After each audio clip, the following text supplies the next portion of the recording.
Cultivando a Felicidade. O podcast que tem uma missão: esclarecer como você pode se tornar mais pleno e realizado.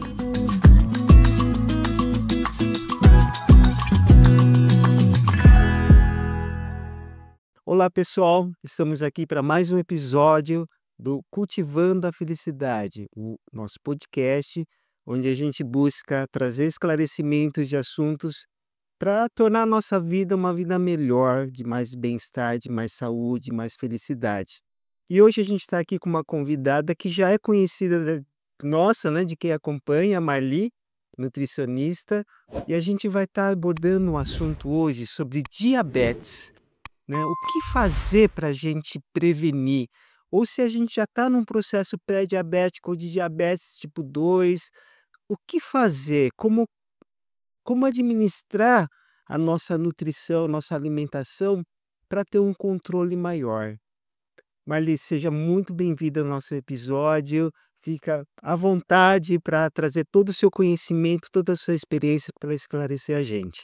Muito obrigada, agradeço pelo convite, Fábio, de estar aqui mais uma vez com vocês para falar sobre um tema que, apesar de ser muito conhecido, ainda existe muitas dúvidas com relação ao manejo, principalmente da alimentação. É isso. E para a gente poder falar sobre diabetes, é importante iniciarmos falando sobre os principais conceitos, né, que estão direcionados pela Sociedade Brasileira de Diabetes, pela Sociedade Americana, enfim. Então temos aí o diabetes tipo 1, que é o diabetes que tem a relação com a falência mesmo, ali do pâncreas, onde eu não tenho a produção da insulina para poder levar essa glicose, né, esse açúcar, para a corrente sanguínea. Então, é um diabetes que acomete mais em crianças e adolescentes e, nesse caso, o paciente ele necessita de fazer uso de insulina, de uma forma permanente. Temos também o diabetes tipo 2, que é o que nós vamos falar um pouco mais, que acomete aí adultos, jovens, uma faixa etária de 35 anos, mas que também pode acontecer um pouco mais cedo, que é onde a gente chama que é o pâncreas que ele está cansado, né, ele não parou de fabricar insulina, mas ele está trabalhando de uma forma mais deficiente. Então,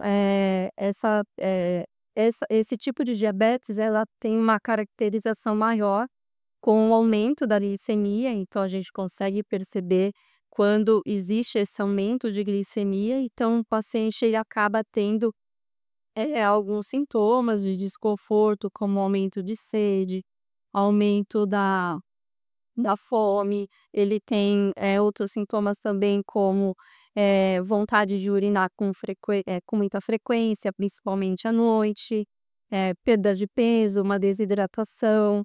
Então são alguns sintomas, algumas sinalizações que faz com que o paciente procure uma orientação médica para fazer o diagnóstico dessa diabetes tipo 2.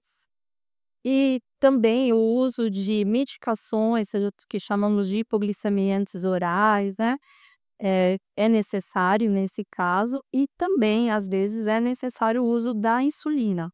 E, claro, o manejo da alimentação para que esse paciente possa ter aí a glicemia controlada. E temos a diabetes, gestacional, que é acometida, claro, no momento ali da gestação devido às desordens, hormonais que ocorrem ali no processo da gestação.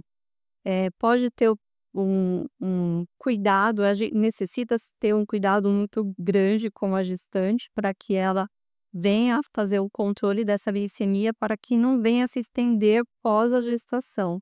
E também para que o bebê não venha também, ficar aí com uma glicemia alterada e desencadear também o diabetes, né. E são esses 3 tipos de diabetes que as sociedades acabam, designando para que a gente possa discutir com uma frequência maior. Perfeito, Marli, é muito esclarecedor a gente conhecer. Marli, antes da gente dar continuidade, só um pequeno esclarecimento.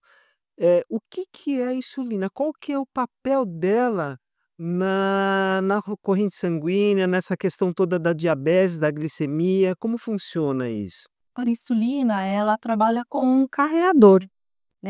Ela é como se eu faço uma ingestão de um alimento que tem uma energia, né, nossa principal, fonte de energia para desenvolvermos as nossas atividades diárias é o carboidrato. Então temos o carreador, que é a insulina, que é um hormônio que ele fica dentro ali das células betas do pâncreas e vai ser responsável para o transporte dessa glicose para dentro da célula. Então ele é ela é o agente transformador dessa energia para a gente poder exercer nossas atividades de vida diária.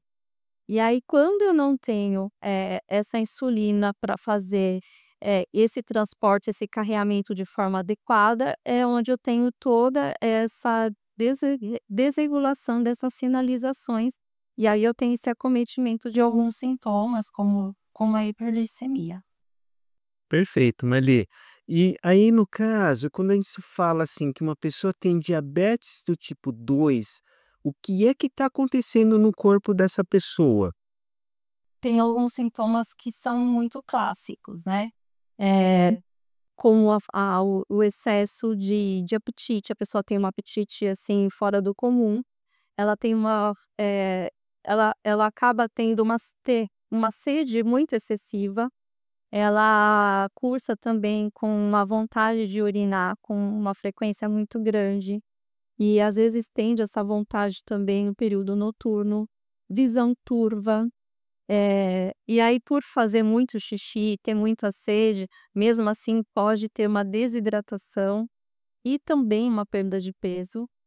É muito comum em mulheres, candidíase de repetição. Outra coisa importante, aí envolve até outros profissionais como o dentista, paciente que tem periodontite com uma certa frequência, então é importante fazer alguns exames para saber se não está desencadeando, se não é um diabetes tipo 2 aí desencadeando. Muita sonolência. Então, são alguns sintomas clássicos que faz, o médico ali solicitar um exame para saber se o paciente ele é portador de diabetes tipo 2, até mesmo dentro do consultório de nutrição a gente consegue fazer essas solicitações de exames. Mali, a gente costuma dizer que a diabetes é uma doença silenciosa, né? Esses sintomas que você está relatando para a gente, já são sintomas que já denunciam um estado avançado desse processo ou são sintomas iniciais? Já que ele é silencioso, como que eu tenho que, avaliar a minha condição? Bom, os sintomas são silenciosos, mas também existe uma clínica. Existe também o paciente que ele tem uma predisposição genética, tem o paciente que, os portadores de obesidade e sobrepeso são pessoas que têm uma predisposição a desenvolver mais o diabetes tipo 2. Quando nos exames bioquímicos eu observo que eu tenho a fração de HDL, que é uma lipoproteína ali que a gente encontra dentro do quando fazemos o colesterol total e frações, então nós temos o HDL, que é uma lipoproteína de proteção cardiovascular, e eu encontro essa lipoproteína numa fração menor que 35, isso também é uma sinalização que eu preciso investigar se esse paciente não está desenvolvendo diabetes tipo 2. Tem um outro sinal que também é muito clássico, mas às vezes sai desapercebido, que é umas alterações de uns escurecimentos que acomete bem no pescoço, axilas, que esse escurecimento também é sinalização que o paciente também pode ter aí uma deficiência e pode estar cursando com o diabetes tipo 2. Pesquisar a albuminúria, que é uma deficiência de albumina na almina, porque também temos aí, uma uma condição que quando o paciente tem, diabetes tipo 2, ele pode cursar também com uma insuficiência renal, então é um dos exames que é também solicitado. E muitas vezes o paciente ele tem uma dificuldade de cicatrização de lesão.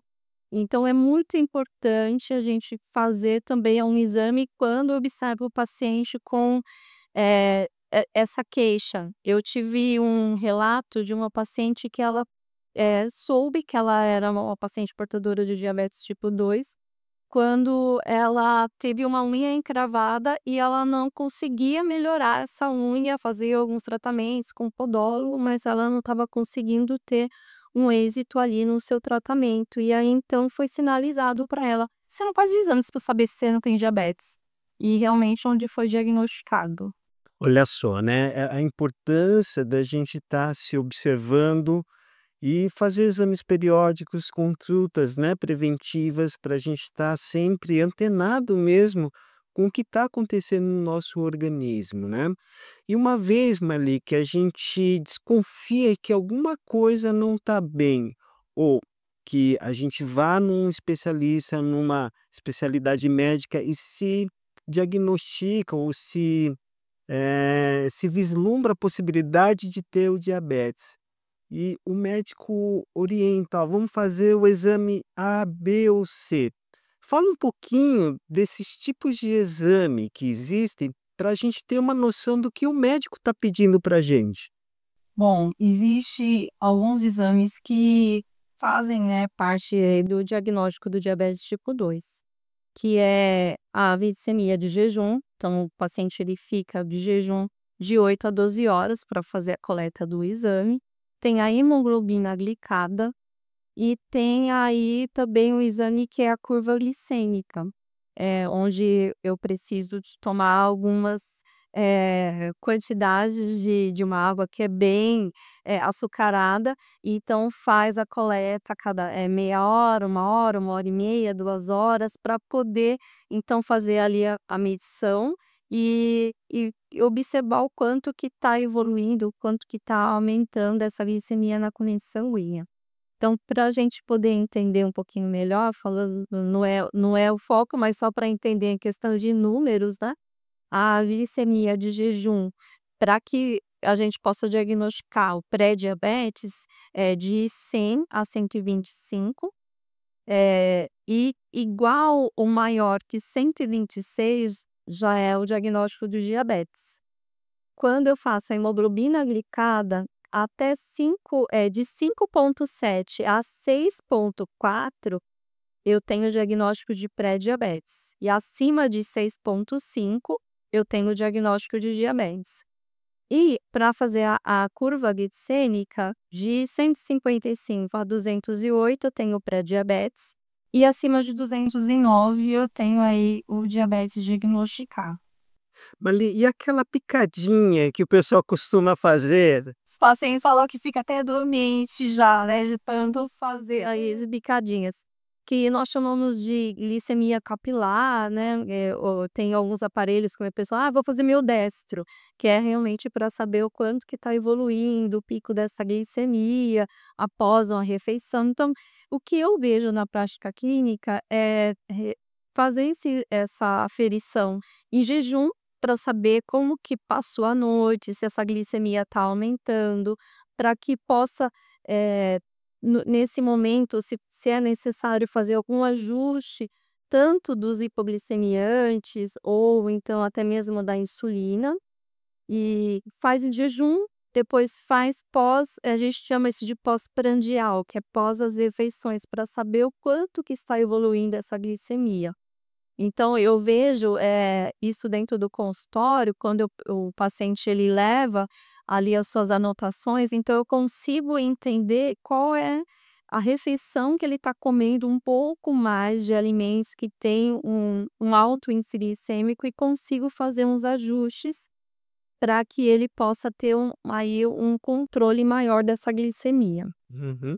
E falando já de alimento, vamos entrar na questão da parte nutricional, né, e fala pra gente, Marli, o que que a gente tem que comer? Como a gente tem que comer para que, se eu já sou um pré-diabético, evite chegar na diabetes, ou se eu já estou numa condição de diabetes, o que que eu tenho que fazer? Como que eu tenho que lidar? Além da questão da medicação, tudo que tem que ser com orientação médica, a parte nutricional, fazer a nossa parte, o que que a gente tem que fazer?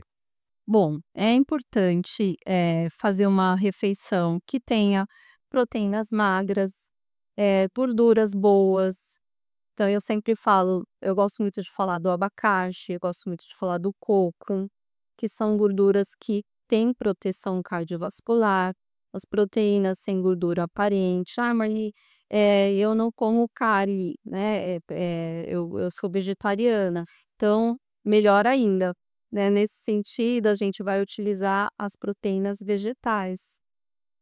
Eu sempre falo também de trabalhar fontes de fibras e muito cuidado quando a gente fala fontes de fibra, eu estou falando de legumes, eu estou falando de vegetais folhosos verdes escuros, e estou falando também das leguminosas, né, feijão, lentilha, ervilha, grão de bico. E por que que eu falo cuidado? Porque hoje fala-se muito de pão rico em fibra, e aí nesse caso, eu peço cuidado, na leitura dos rótulos e também esses alimentos que são ultraprocessados, embora tenha adição de fibra, a gente procura sempre ter um pouco mais de cuidado, principalmente na leitura do rótulo. Então vamos pensar, se eu falo lá que eu quero comprar um pão integral, qual que é o primeiro ingrediente que tem que estar nesse rótulo? É a farinha integral. Então, se o ingrediente, que é o ingrediente principal, né, no qual eu quero, adquirir, ele estiver ali no terceiro, quarto ingrediente, então ele já deixa de estar fazendo o que ele está falando ali na embalagem, tá. Então tem que tomar bastante cuidado. Outra coisa importante é alimentos de baixo índice glicêmico, aí vem toda a polêmica, né, Fábio. Então, quando a gente fala de alimentos de baixo índice glicêmico, o que que a gente está falando? De carboidratos bons, né, como diz, que não aumentem essa glicemia. Marli, pão está inserido? Tapioca está inserido? Então, vamos pegar um que é mais prático, né? Eu gosto muito de falar de comer mandioca de manhã. Às vezes fala assim: "Ah, vou no nutricionista, é caro". Não, gente, a gente orienta coisas que são muito mais simples do que às vezes as pessoas querem fazer: "Ah, vou comprar um pão, 12 grãos". Não, pode comer uma mandioca de manhã, não tem problema.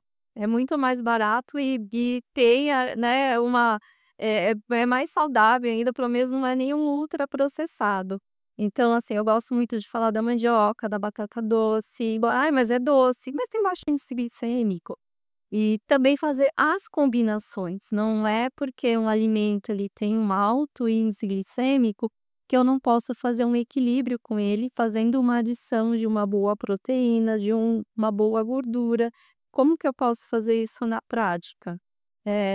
A gente pode dar um exemplo que é clássico que hoje todo mundo come tapioca. Mas tem alto índice glicêmico. Sim, mas eu posso combinar com ovo. Margui, mas eu tô cansada de comer ovo. Eu posso combinar comer com frango, uma carne moída, uma carne desfiada. Posso pegar um pouquinho de atum, fazer um creminho com ricota e colocar no meio dessa tapioca. Então dá pra gente fazer várias combinações de equilíbrio. Dá pra gente fazer também.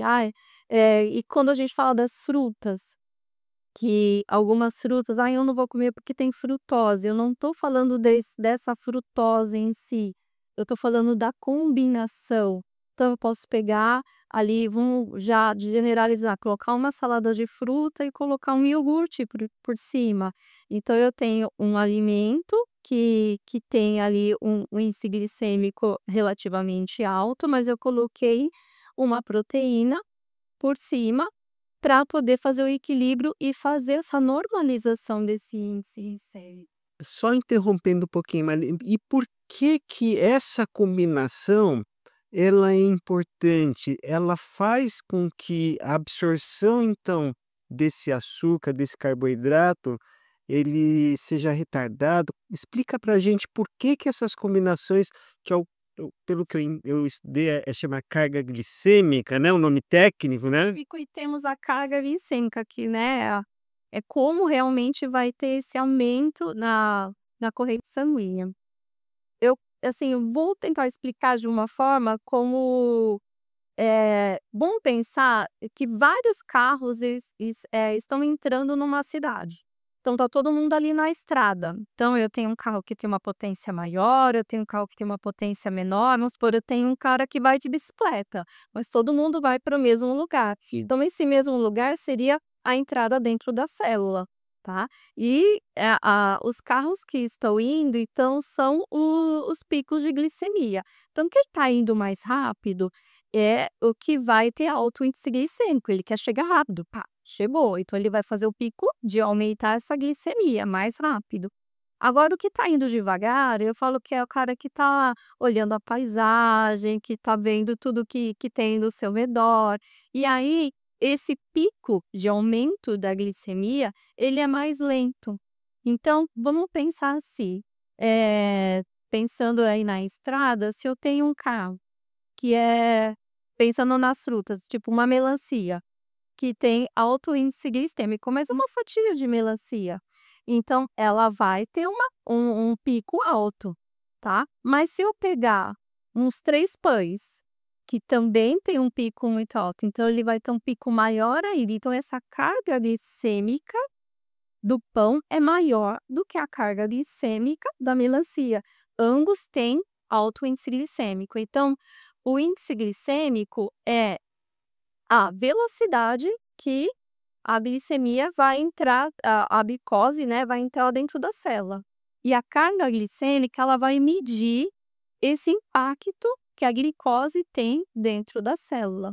Então, é o quanto de açúcar que aquele alimento tem para colocar dentro da nossa célula, tá? E isso sim pode ter o impacto aí de ter um desarranjo mesmo e de ter um pico muito alto de glicemia, dependendo, eu falo que é um congestionamento. Quando chega todo mundo, eles ficam ali congestionados. É onde eu consigo fazer essa medição para saber qual foi o impacto dessa glicemia na corrente sanguínea. Marli, e aí quando a gente ingere um carboidrato de rápida absorção, que gera esse pico, junto com uma fibra ou uma proteína, magra, saudável, o que que acontece? Ele desacelera essa entrada? Esse congestionamento, porque aí ele embora ele queira ser rápido, mas ele está acompanhado. Então ele vai ter uma velocidade menor. Então esse pico de hiperglicemia, ele vai acontecer, mas ele vai manter o pico de normoglicemia e vai reduzir essa glicemia, gradativamente, não vai ser um pico alto e rapidamente abaixa, onde temos aí o que nós chamamos de, hipoglicemia, né. Então o paciente fala: "Nossa, que eu tô suando frio", deu aquela hipoglicemia, que aí aumentou rapidamente, abaixa rapidamente, então é isso que acontece. Então, tanto a hiperglicemia como a hipoglicemia também traz alguns sintomas. Inclusive, pelo que eu vi, né, chama hipoglicemia de rebote, né, justamente por isso. Ela sobe de uma vez e quando cai, cai muito, né, e aí dá cansaço e acelera. Tem aumento dos batimentos cardíacos, Mais importante, para quem quer emagrecer, dá mais fome, mais fome. né, então É muito comum quando a pessoa acaba descontando, por exemplo: "Ah, eu não vou almoçar", mas chega uma certa hora que a pessoa vai fazer, a gente chama isso de almojanta, né, a pessoa vai fazer um almoço, janta ali, ela: "Tô com muita fome", então o que que acontece? Ela não vai olhar a qualidade do alimento, ela vai olhar a quantidade que ela está comendo devido à fome que ela está apresentando. Então, se é um paciente que faz controle glicêmico, que tem uma alteração de glicemia, então provavelmente ele vai fazer essa alteração, esse pico, né, esse congestionamento e depois vai abaixar também, drasticamente. Eu vejo acontecer isso com muita constância, paciente pós-bariátrico, logo no início, que está ali naquelas adaptações das refeições, né, de adaptação de consistência, de fazer esses picos, né, de hipoglicemia. Então, precisa realmente ter todo esse controle, todo esse cuidado com a alimentação.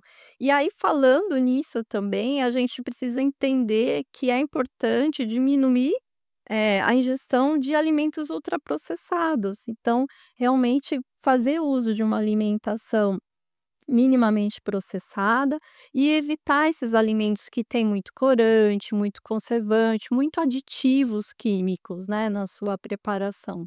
Porque acaba também, além de prejudicar e até mascarar, porque esses ultraprocessados, o que que a gente vai fazer? "Ah, eu quero o alimento que é diet". Então, às vezes, o diet, ele mascara no sentido de eu não tenho carboidrato, aí, claro, eu vou substituir, né, o açúcar ali por um edulcorante, por um adoçante, mas eu tenho um aumento da glicose não, da gordura, e também tem um aumento ali de uma quantidade de proteína muito grande, que isso faz com que eu tenha um aumento de caloria naquele alimento. Então, assim, eu não tenho o carboidrato, eu não tenho o açúcar ali inserido, mas eu tenho um alimento que tem um alto índice calórico, e aí eu estou comendo porque ele é diet. E aí, muitas vezes, ele não está colaborando, se o paciente tiver a necessidade, para uma perda de peso. Perfeito. Marli, nosso tempo está acabando já, muito rápido. Eu sei que tem muita coisa ainda para falar, Sim. mas trazendo um pouco da sua experiência clínica, vamos falar um pouco de mitos e verdades. O que que você já ouviu, né, falar que não tem um fundamento, que a gente tem que esclarecer, porque a gente fica com ideias erradas na Sim. nossa cabeça, né? Fala um pouquinho pra gente. Eu vejo assim, eu tenho algumas histórias. "Ah, eu tô comendo tudo natural". Aí fala: "Ah, tá comendo tudo natural? Então me conta um pouquinho", né. Na consulta nutricional a gente faz muito anamnese para saber como que tá a alimentação do paciente. Então, vai, como que tá a sua alimentação?". "Ai, tô comendo tudo natural, que agora eu tenho diabetes, já dei uma olhada na internet, então eu tô comendo, né, tudo que bastante folha, legumes, enfim, tá". E aí quando eu chego na parte do como você adoça, aí o natural, o que que é o mais natural? O mel. Só que o mel, ele não pode, quando o paciente tem diabetes, ele é portador de diabetes, o mel ele não pode, ele tem um altíssimo índice glicêmico. Então, realmente, nesse caso, quando houver a necessidade, precisa ser substituído, né, o açúcar ou, não pode consumir o açúcar e não pode consumir o mel. Então ele deve ser substituído por um edulcorante oral, que é um adoçante de sua preferência, tá. Outro mito que eu vejo também é assim: "Ah, se eu tomar a medicação, fazer uso da insulina, eu não preciso mais fazer a dieta, eu posso comer de tudo". Então, assim, é muito importante fazer o uso da medicação nos horários corretos, fazer a medição ali da glicemia capilar, se for a necessidade de fazer o uso da insulina, se é uma insulina, de liberação rápida, se é uma insulina regular, enfim, precisa fazer o uso das medicações atrelado à dieta. Isso é muito importante para que você tenha o controle dessa glicemia. E também, é claro, aí existe, a prática de exercícios físicos, isso é muito importante. Outro mito também que eu vejo é o uso de algumas especiarias, tipo, ai, a canela ela reduz diabetes. Não, o que que a canela vai fazer? Ela vai simplesmente trabalhar aí na melhora desse perfil glicêmico associado à alimentação. Então, eu quero comer uma banana. Então, eu gosto de colocar banana com um pouquinho de aveia, aí você pode polvilhar com um pouquinho de canela, então isso vai controlar um pouco esse índice glicêmico. O vinagre de maçã, que é uma das coisas que o pessoal usa bastante. Então, ele trabalha um pouquinho aí com a questão também do trato, gástrico, né, controlando aí questão de pH, para melhorar também essa digestibilidade e controlar o índice glicêmico.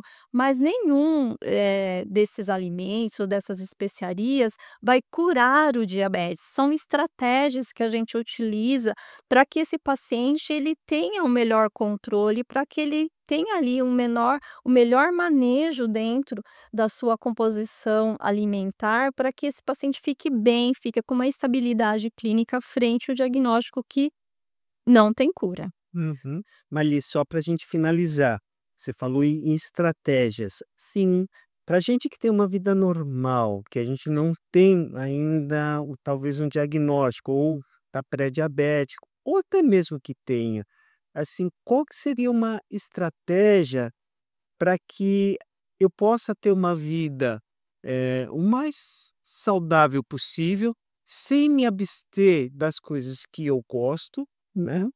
Só que mantendo, né, a minha glicemia controlada. Eu gosto muito de falar sobre o colorido do prato. Eu vejo isso como uma coisa, assim, muito rica. Então, quando eu vejo um prato colorido, eu até brinco, né, quando os meus pacientes mandam foto, eu falo assim: "Nossa, ai eu não vejo só o tomate, eu não vejo só o verde, só a abóbora, eu vejo ali fontes de magnésio, eu vejo fontes de ômega 3, eu vejo fontes de triptofano".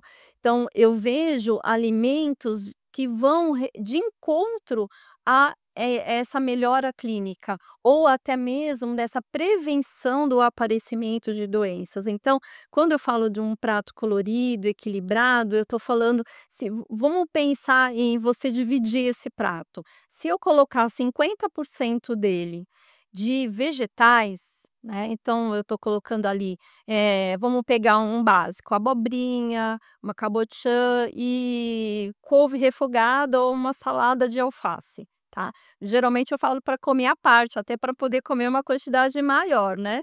Mas vamos pensar esses 50%. E aí eu coloco mais 25% de proteína, tá. Aí entra a proteína vegetal e a proteína ou a proteína animal, tá. E aí desses, 25% eu tenho, uns 10% de leguminosas, de leguminosas não, de carboidratos, e aí eu tenho mais uns 15% de leguminosas em si, que é feijão, lentilha, ervilha, grão de bico, tá. E no caso do vegetariano, então, em vez de ser 25 mais 15, vai ser uma quantidade maior aí de leguminosa, mais a fonte de carboidrato, tá. Então, assim, pensando nesse colorido, então se eu tenho, uma abobrinha, se eu tenho uma salada de alface, eu tenho arroz, eu tenho feijão e eu tenho um bife, então eu já tenho aí uns 5 coloridos nesse prato, onde eu tenho uma diversidade, principalmente de vitaminas do complexo B, que vão de encontro aí à estabilidade clínica, né, do paciente que, porventura, tenha também uma predisposição genética para o desenvolvimento do diabetes tipo 2, que não é só também o paciente que é portador de obesidade ou sobrepeso que tem essa predisposição.